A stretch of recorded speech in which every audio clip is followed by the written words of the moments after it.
Hello students, hello friends.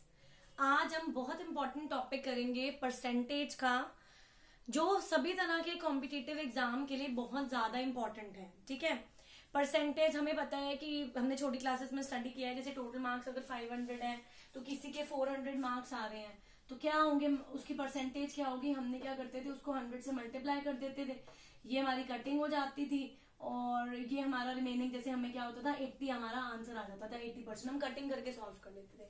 लेकिन अब fraction percentage जो पेपर में चेक होती हैं वो कुछ परसेंटेज वगैरह हमें लर्न होनी चाहिए। कई शॉर्टकट्स होते हैं, जैसे अगर हमें डायरेक्ट परसेंटेजेस कुछ 20% है नियर अबाउट, अगर हमें डायरेक्टली ये लर्न है तो डायरेक्टली पेपर में सिंप्लीफिकेशन यूं हो जाएगी। ठीक है, सबसे पहले हम 100% से स्टार्ट करेंगे। हमें पता है 100% किसके इक्वल होता है, 1 के। फ्रैक्शनल इक्विवेलेंट बता रही हूँ मैं इसका। ठीक है, 80% किसके इक्वल होता है, 80% होता है हमारा 4/5। 75% क्या होता है हमारा 3/4।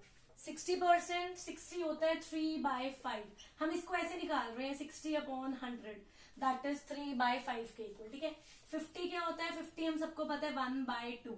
40/100 होता है 2/5। 35 क्या होता है, 35/100 कटिंग तो होती नहीं 5 से ज्यादा, दैट इज 7/20। 25% क्या होता है, 25 के टेबल पे 4 पे जाएगा 100 1/4। 20 होगा आपका 1/5। 15 होगा 3/20 एंड 5% होगा 5/100 दैट इज 1/20। ये हमारे कुछ फ्रैक्शनल इक्विवेलेंट्स हैं। अगर पेपर में आता है कि हमें 25% निकालना है 1600 का, तो 25% अगर आपको पता है कि 25% 1/4 होता है 1600 का, तो डायरेक्ट आप क्या करोगे, 400 आंसर निकाल दोगे। ऐसे ही कुछ यहाँ पे भी हमारे पास होती हैं। हम यहाँ से स्टार्ट करेंगे 12.5 यानी कि 12.5%। 12.5% होता है हमारा 1/8। ठीक है, 37 1/2 होता है हमारा 3/8। देन 62 1/2 हमारा होता है 5/8। और 87 1/2 क्या होता है, 87 1/2 होता है हमारा 7/8। ये थोड़ी सी कुछ 87/2 बहुत सारी उसमें पूछा जाता है, देखने में बड़ा टफ लग रहा है। फाइंड 87 1/2 ऑफ 800, तो देखने में बड़ा मुश्किल है। लेकिन अगर आपको पता है कि इसका आंसर 7/8 है फ्रैक्शनल, तो 800 से किया डायरेक्ट आपको क्या होगा, यहाँ पे 8 से 8 किया डायरेक्ट आपको पता चल जाएगा भाई उसका आंसर क्या आएगा हमारा, उसका आंसर आएगा हमारा 700। ठीक है, 16 2/3 ये भी मेमोराइज करने वाला है 1/6। 33 1/3 क्या होता है, 33 1/3 होता है 1/3। 66 2/3 होता है 2/3। 11 1/9, 11 1/9 निकालो 900 का, तो कितना होगा 900 का 1/9। इसकी वैल्यू है तो 1/9 को हम 900 से करोगे तो 100 रह जाएगा, ये 2/9। 11 1/9 1/9 होता है ये देखो, और 9 1/11 1/11 होता है। ठीक है, इसके अलावा एक और इंपॉर्टेंट रह गई है जिसको हम बोलते हैं 14 2/7%। 14 2/7% को हम लिखते हैं 1/7। ये थोड़ी सी वैल्यूज है जो हमें मेमोराइज करनी पड़ेंगी। अगर ये मेमोराइज है तो डायरेक्टली क्या हो जाएगा, हमारा आंसर आ जाएगा। अब मैं आपको कहती हूँ 87 1/2 निकालो 1600 का, या कोई भी आप 33 1/3 निकालो 2700 का। डायरेक्टली अगर आपको पता है कि 33 1/3 मेरा क्या है, मेरा 1/3 है, या मेरा 14 2/3 क्या है, 14 2/7 मेरा 1/7 है, तो ये टेबल बहुत इंपॉर्टेंट है। इसको आप कहीं नोट कर लो, इसको कहीं पे आप लर्न कर लो, ये बहुत इंपॉर्टेंट है। डायरेक्टली हमारी परसेंटेजेस सॉल्व हो जाएंगी। ठीक है, अब हमारे पास अलग अलग कैटेगरी के क्वेश्चंस बनते हैं परसेंटेजेस में। देखो फ्रेंड्स, परसेंटेजेस में हमारे पास डिफरेंट टाइप्स आते हैं। जैसे हमारे पास इलेक्शंस पे क्वेश्चन आ जाते हैं, भाई विनिंग कैंडिडेट को इतने वोट मिले तो लूजर वाले के कितने हुए, टोटल वोट इतने थे, मेजोरिटी इतनी थी, माइनॉरिटी इतनी थी। हमारे पास मार्क्स पे आ जाते हैं कि एक पर्सन पास हुआ है तो इतने उसको एक्स्ट्रा मार्क्स हैं, एक पर्सन फेल हुआ है तो वो इतने मार्क्स से फेल हुआ है, आप टोटल मार्क्स निकालो। आपको रिडक्शन इन प्राइस के क्वेश्चंस आ जाते हैं। ठीक है, रिडक्शन इन कंजम्पशन पे क्वेश्चन आते हैं, नेट परसेंटेज इंक्रीज पे क्वेश्चन आते हैं। सबसे एक और इम्पोर्टेंट टाइप इसमें पॉपुलेशन का। तो हमारे पास फ्रेंड्स जो इसमें कैटेगरी अराइज होती है, ये आपके लिए बहुत इंपॉर्टेंट टेबल है। प्लीज इसको जरूर आप मेमोराइज करिए, प्लीज एक बार इसको देखिए, बहुत इजी वैल्यूज है ये। अब क्या है हमारे पास यहाँ पे क्या है, हमारे पास अलग अलग कैटेगरीज में क्वेश्चंस आते हैं। इलेक्शन में आते हैं क्वेश्चंस, उसके बाद हमारे पास पॉपुलेशन के क्वेश्चंस आते हैं, इसमें मार्क्स इन एग्जामिनेशन के क्वेश्चंस आते हैं, एग्जामिनेशन में मार्क्स कितने आ रहे हैं, ठीक है। ये तीनों कैटेगरीज बहुत ज्यादा इंपॉर्टेंट है। उसके बाद कंजम्पशन या रिडक्शन के क्वेश्चंस आ जाते हैं प्राइस में या कंजम्पशन में, एक्सपेंडिचर में। तो ये हमारे पास, ठीक है, प्राइस, एक्सपेंडिचर, इस टाइप के क्वेश्चंस आ जाते हैं। परसेंटेज चेंज पे क्वेश्चन आ जाता है। तो ये परसेंटेजेस की प्रॉब्लम्स हैं, हम वन बाय वन सारी प्रॉब्लम्स को स्टडी करेंगे। सबसे पहले हम ये वाले इलेक्शन वाले क्वेश्चन स्टडी करते हैं।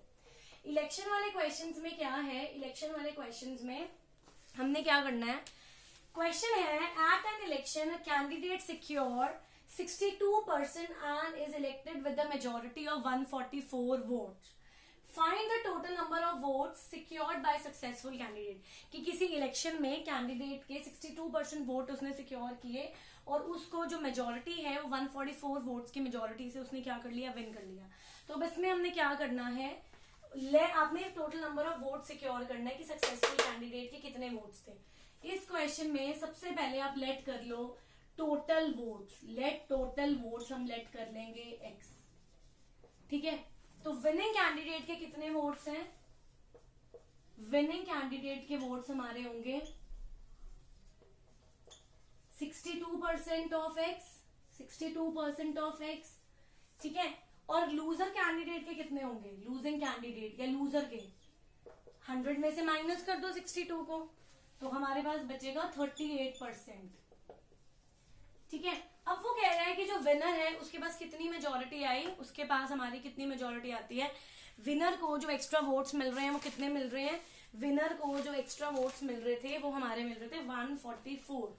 तो हमने क्या करना है, हमने ये दोनों को अकॉर्डिंग टू क्वेश्चन जो विनिंग कैंडिडेट है और जो लूजिंग कैंडिडेट है उसके दोनों में डिफरेंस कितना है, 144 का, ठीक है। तो 62 में से 38 गया तो यहाँ पे हमें मिलेगा 24% ऑफ x इक्वल टू 144। तो 24/100 इंटू x इज 144। तो x कितना हो जाएगा, 144 इंटू 100/24। ये जब आप कटिंग कर दोगे यहाँ पे तो ये आपकी वैल्यू हो जाएगी 6 पे। तो टोटल आपके वोट्स कितने थे, 600। अब आपको क्या निकालने हैं कि जो जीता है बंदा, सक्सेसफुल कैंडिडेट है, उसके कितने वोट थे। अब हमें पता है उसको कितने वोट्स मिले हैं, उसको 62% वोट्स मिले हैं। तो यहाँ पे हम क्या करेंगे, यहाँ पे हम 62% निकाल लेंगे अपने टोटल वोट्स का। तो विनिंग कैंडिडेट के वोट्स कितने होंगे, 62/100 इंटू 600। तो यहाँ पे आप इसकी कटिंग कर दो, ये बनेगा 6 2 12 372। जो कैंडिडेट जीता है उसको कितने वोट डले हैं या कितने वोट उसको मिले हैं, 372 वोट से वो जीत गया। आपको विनर का पता है, लूजर का आप निकाल लोगे और आपको मेजोरिटी दी है कि विनर और लूजर में कितने का डिफरेंस है, 144 का। वहां से टोटल वोट्स निकाल लिए और फिर हमने विनर के वोट्स निकाल लिए। नेक्स्ट जो सेकंड क्वेश्चन है हमारे पास, सेकंड क्वेश्चन में 2 कैंडिडेट्स हैं इलेक्शन में, 135 वोट्स आपकी इनवैलिड हैं। Winning person got 70% of valid votes and won by 4000 votes. Find the total votes. देखो कह रहे हैं कि 135 वोट्स हमारे इलेक्शन में क्या है, 135 वोट्स हमारी इनवैलिड है, ठीक है। और जो विनिंग पर्सन है उसको 70% वैलिड वोट्स मिले हैं और वो 4000 वोट से क्या हो गया, जीत गया है। यहाँ पे 4000 नहीं, यहाँ पे 40,000 है, 40,000 वोट से वो जीत गया है। तो आपको टोटल वोट्स निकालनी है, ठीक है। तो इस क्वेश्चन में हम टोटल वोट से पहले यहाँ पे लेट करेंगे। टोटल वोट क्या होंगे, टोटल वोट होंगी मेरी वैलिड प्लस इनवैलिड वोट्स। तो आपको वैलिड वोट्स तो पता है, ठीक है। तो इनवैलिड वोट्स कितनी होंगी वो हमने निकालिए, दोनों को ऐड कर लेना, ठीक है। लेट वैलिड वोट्स, आप x ले लो, x ले लेंगे। अब 70% ऑफ वैलिड वोट से जीत गया, जो बंदा है वो 70% ऑफ वैलिड वोट से जीत गया। अब विनर के कितने आएंगे, विनर को क्या मिलेगा, विनर गेट्स 70% ऑफ x। तो लूजर को कितना मिला है, लूजर को मिला है remaining, that is 30% of x, ठीक है। उसको बचा हुआ मिला है। अब विनर और लूजर में कितने का डिफरेंस आ रहा है, भाई पिछला जैसे यही है 40,000 का। तो according to question 70% of x minus 30% of x किसके इक्वल हो जाएगा, मेरा 40,000 के। किसके इक्वल हो गया, मेरा 40,000 के। अब जब इन दोनों को करेंगे तो ये 40% ऑफ x आ जाएगा, यहाँ पे ये हो गया मेरा ठीक है, तो मुझे क्या करना है, मुझे अपनी टोटल वोट्स निकालनी है। 40/100 into X is equal to 100, ये हो गया। तो x क्या आएगा, एक 0 ऑलरेडी यहाँ पे कट गई, 4 इंटू 10 ऊपर गया, 4 नीचे आया, 4 ही रह गया, तो ये कटिंग हो जाएगा 1000। तो टोटल इस केस में हमारी वोट्स कितनी हो जाएंगी, टोटल इस केस में हमारी वोट्स हो जाएंगी 1 लाख वोट्स। टोटल वोट्स कितनी है, 1 लाख वोट्स। ये हमारी वोट्स कौन सी हुई, वैलिड वोट्स, ठीक है। मतलब अगर 1 लाख वोट्स थी तो 70% वोट्स हमारे विनर के पास आ गए और उसके पास 40% एक्स्ट्रा आई है। तो टोटल जो हमारी इनवैलिड वोट्स थी वो कितनी थी, 135। तो इसमें आप 135 ऐड कर लो, ठीक है। तो जो टोटल आपने वैलिड नहीं, आपने टोटल वोट्स निकालनी है। तो ये बनेगा आपका 10135। ये आपकी क्या होंगी, ये आपकी टोटल वोट्स हो जाएंगी। भाई 1 लाख वैलिड वोट्स थी, 135 इनवैलिड वोट्स थी, हमने क्या कर दिया, हमने दोनों को क्या कर दिया, यहाँ पे जस्ट हमने ऐड करके हमने टोटल वोट्स निकाले। अभी हमारे बहुत सारे क्वेश्चंस हैं, हम अभी वो स्टडी करेंगे। अब हम सेकंड टाइप करने वाले हैं, जो कि है हमारा कौन से उस पे है हमारा, अब हम ये करेंगे सेकंड टाइप के क्वेश्चन, जो कि हमारे किस पे, एग्जामिनेशन पे, ठीक है, मार्क्स इन एग्जामिनेशन पे। अब फर्स्ट क्वेश्चन है, Rahul gets 240 marks and fails by 24 marks. The pass percentage is 33%, find the maximum marks. ठीक है, सबसे पहले आप क्या करेंगे, यहाँ पे राहुल को कितने मार्क्स मिले हैं, राहुल को 240 मार्क्स मिले हैं, ठीक है। तो यहाँ पे जो राहुल के मार्क्स हैं वो कितने हैं, राहुल्स मार्क्स कितने हैं हमारे पास, 240, ठीक है। ये हम फर्स्ट क्वेश्चन कर रहे हैं, राहुल के 240 मार्क्स हैं और उसके वो कितने मार्क्स से फेल हुए, 24 मार्क्स से, ठीक है। He fails by is equal to 24 marks, ठीक है। तो टोटल मार्क्स कितने हो गए, ठीक है, जैसे 240 उसको मार्क्स मिले हैं, 24 मार्क्स उसके कम थे, तो टोटल मार्क्स हो गए मेरे, इनको ऐड कर दो तो ये बनेगा 264, यानी कि 264 मार्क्स हमारे क्या थे, टोटल मार्क्स थे, ठीक है। अब पास परसेंटेज क्या है, पास परसेंटेज है 33% ऑफ टोटल मार्क्स, ठीक है। तो फाइंड द मैक्सिमम मार्क्स। अब क्या करना है, तो हमने यहाँ पे क्या करना है, let maximum marks be X कर लिया।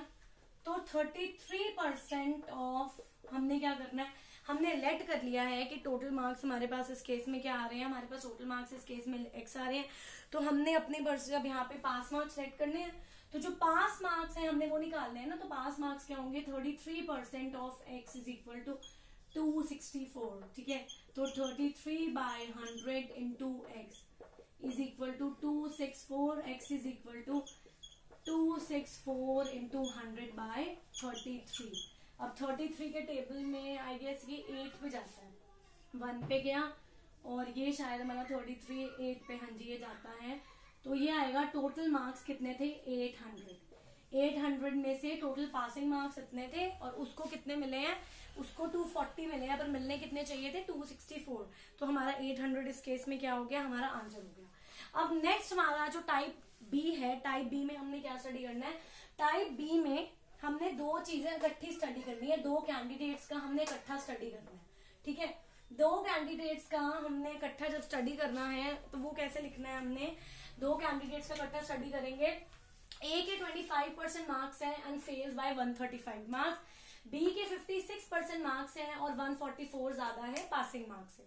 मैक्सिमम मार्क्स लेट कर लो, इसमें आप लेट कर लो, लेट पासिंग मार्क्स कितने हो गए, या लेट मैक्सिमम मार्क्स, पासिंग नहीं मैक्सिमम मार्क्स को हम क्या ले लेंगे स्टूडेंट्स या फ्रेंड्स, यहाँ पे एक्स। अब यहाँ पे क्या करेंगे, ए क्या हो रहा है, ए को 25% मार्क्स मिल रहे हैं, ए को 25% मिल रहा है एक्स का, लेकिन वो फेल हो रहा है, तो पास होने के लिए उसको कितने चाहिए, इसमें 135 प्लस कर देंगे, मतलब 25% मिल रहा है लेकिन वो फेल हो रहा है, तो पास होने के लिए उसको इतने चाहिए। बी को 56% मिल रहा है और उसके पास 144 मार्क्स ज्यादा है, बी को 56 मिल रहा है तो उसके पास कितने ज्यादा है, 144 मार्क्स ज्यादा है। तो यहाँ पे हम क्या करेंगे, यहाँ पे हम जब ये करके इसमें से 144 माइनस कर देंगे, मतलब फेल वाले के उसमें ऐड कर दो जो पास होने के लिए चाहिए था, पास वाले के उसमें क्या कर दो, फेल वाला क्राइटेरिया कर देंगे, ठीक है भाई। अब उसको कम कर दो, दोनों के बराबर आ गए। अब यहाँ सॉल्व कर लो, तो ये बन जाएगा 56% x minus 25% x is equal to 144 minus 135। इसको इधर ही रखा, 25 उधर ले गई तो ये चीज यहाँ लिख दी, इसको इधर ले आई, ठीक है। तो हमारे पास यहाँ पे क्या बनेगा, हमारे पास यहाँ पे ये क्राइटेरिया बन जाएगा।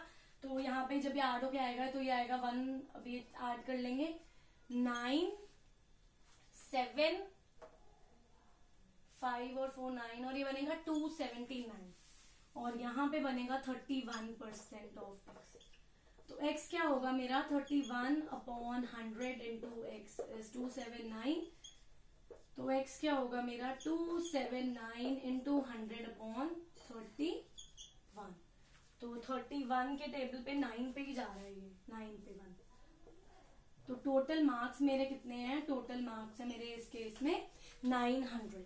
तो 900 मार्क्स टोटल हैं, जिसमें से 25% क्या है, फेल वाले को मिल रहे हैं और उसको 135 ज्यादा चाहिए, और पास वाले को 56 मिल रहे हैं, 144 ज्यादा है। तो दोनों कंडीशंस को हमने क्या कर लिया, यहाँ पे कंपेयर कर लिया। अब एक और कैटेगरी है, थर्ड कैटेगरी, जो कि हम डिस्कस करेंगे पॉपुलेशन की, ठीक है। पॉपुलेशन वाली कैटेगरी हम डिस्कस करने वाले हैं। पॉपुलेशन वाले क्वेश्चंस में क्या है, जैसे अब इतनी पॉपुलेशन है और अगर पर्टिकुलर रेट पे बढ़ रही है, तो हमारे पास अगले साल या एन ईयर्स के बाद पॉपुलेशन क्या होगी, उसका फॉर्मूला होता है, जैसे अगर मेरे पास अभी पी पॉपुलेशन है और वो एक पर्टिकुलर रेट पे बढ़ रही है, तो मुझे एन ईयर्स के बाद पॉपुलेशन निकालनी है, तो उसका फॉर्मूला होगा ये, ठीक है। ये एन ईयर्स, यहाँ मैं लिख सकती हूँ पॉपुलेशन आफ्टर एन ईयर्स, भाई मेरी एन ईयर्स के बाद ये पॉपुलेशन होगी। अगर इंक्रीज हो रहा है, ठीक है, रेट इंक्रीज हो रहा है, यहाँ पे rate increase, rate is increasing. अगर अब रेट डिक्रीज हो रहा है, रेट परसेंट डिक्रीज हो रहा है, तो पॉपुलेशन आफ्टर एन ईयर्स क्या होगी, 1 माइनस r/100 इंटू एन कर लेंगे। भाई अगर इंक्रीज हो रहा है तो हमने प्लस कर दिया है, डिक्रीज हो रहा है तो माइनस कर दिया, ठीक है। अगर मुझे 2 इयर्स के बाद अपनी पॉपुलेशन निकालनी है तो क्या करेंगे, 2 इयर्स के बाद पॉपुलेशन निकालनी है, और अगर मैं बोलूं कि रेट 1 जो है वो इंक्रीज हो रहा है और रेट 2 जो है वो डिक्रीज हो रहा है, ठीक है, रेट 1 इंक्रीज हो रहा है, रेट 2 डिक्रीज हो रहा है, तो पॉपुलेशन 2 इयर्स के बाद मेरी क्या होगी, P यहाँ पे आ जाएगा 1 plus r/100 into 1 minus r2/। 2 साल बाद अगर मुझे पॉपुलेशन निकालनी है तो वो ये होगी, अगर पहले साल में वो बढ़ रही है और दूसरे साल में वो क्या हो रही है, कम हो रही है। अब जैसे एक मैं क्वेश्चन करती हूँ, बताती हूँ कि एक पर्टिकुलर ईयर में किसी विलेज की जो पॉपुलेशन है वो हमारी 5% इंक्रीज हो रही थी और फिर अगले ईयर 5% डिक्रीज हो रही थी, और 2 साल के बाद जो पॉपुलेशन थी वो कितनी बची, 2 साल के बाद वो पॉपुलेशन बची 1596, ठीक है। तो मुझे पॉपुलेशन निकालनी है कि 2 साल पहले कितनी है। भाई एक पर्टिकुलर ईयर में जो पॉपुलेशन है वो मैंने क्या कर लिया, मेरे को पता नहीं है, लेकिन पहला रेट 5% बढ़ रहा है, दूसरा रेट 5% कम हो रहा है, और मुझे 2 साल पहले पॉपुलेशन निकालनी है, तो क्या करेंगे, यहाँ पे पुट कर देंगे। ये 2 इयर्स बाद की पॉपुलेशन इतनी दी हुई है, इसको P ले लिया, जो रेट 1 है वो आपको प्लस का 5 दिया हुआ है, जो ये है ये आपको माइनस का 5 दिया हुआ है, तो इसको P ही रहने दो। ये बनेगा आपका 105/100 और ये बनेगा 95/100, ठीक है जी। और यहाँ पे ये 1596 हम एज इट इज ले लेंगे। ये सारा हमारा क्या चल रहा है, ये सारा हमारा मल्टीप्लाई में चल रहा है। तो हमने क्या करा है, अभी कटिंग कर लो, 19/25 से गया, ये आ गया 21/20, ठीक है। इसको क्रॉस मल्टीप्लाई कर लेंगे तो P होगा 1596 इंटू 20 इंटू 20/21 इंटू 19, ठीक है। तो अब जब हम इसकी पूरी कटिंग वगैरह कर लेंगे तो लास्ट में जो हमारे पास सॉल्व होकर आंसर बचेगा वो आ जाएगा 1600। पूरा कट करके लास्ट में जो आंसर आएगा वो आएगा 1600।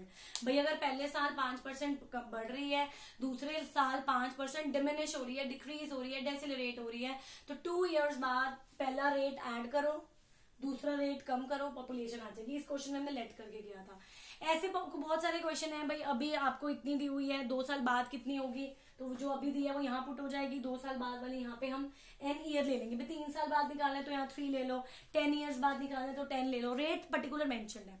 अभी इसमें हमारे पास reduction in price, reduction in consumption, net percentage, 3-4 type के टॉपिक्स हैं जिन पे और भी हम परसेंटेजेस की प्रॉब्लम्स करेंगे, वो हम नेक्स्ट सेशन में डिस्कस करेंगे। फ्रेंड्स, होप सो कि आपको ये सेशन बहुत अच्छा लगा होगा।